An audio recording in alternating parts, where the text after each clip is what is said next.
Halo teman-teman, selamat datang di channel kami.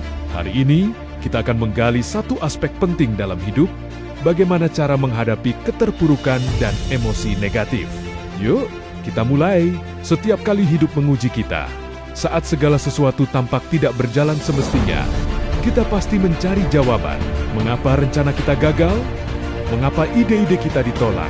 Jika kita tidak menemukan alasan, ketidakpastian itu akan menyakitkan.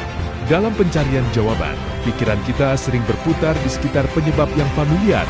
Mungkin ada orang yang menyabotase kita, atau kekuatan besar, seperti pemerintah yang menghalangi jalan kita. Atau mungkin kita hanya sial, terkena nasib buruk. Semua penjelasan ini membawa kita ke satu titik, perasaan tidak berdaya. Kita bertanya, apa yang bisa saya lakukan?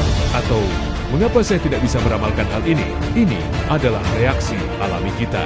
Tapi, sebenarnya, kebenarannya jauh lebih rumit. Tentu, ada faktor luar yang mempengaruhi kita.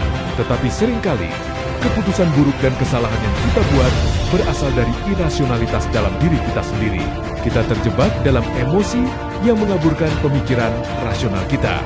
Mari kita lihat contoh nyata dari titik buta ini. Krisis finansial tahun ke-2008. Menjelang krisis itu, jutaan orang membuat keputusan investasi setiap hari. Meskipun ada banyak peringatan tentang gelembung pasar, banyak yang memilih untuk tetap terlibat. Kenapa?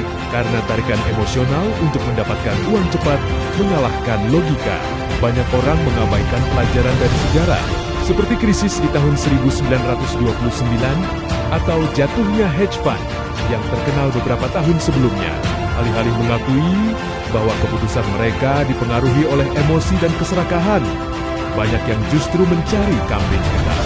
Penjelasan yang sama muncul setiap kali ada krisis. Orang berfokus pada sistem dan kekuatan luar, alih-alih melihat ke dalam diri mereka sendiri. Dan inilah yang membuat pola negatif ini terus bergulang. Jadi, bagaimana kita bisa menghentikan siklus ini?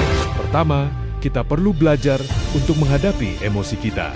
Emosi seringkali mempersempit pandangan kita, membuat kita lebih fokus pada hasil instan daripada berpikir jangka panjang.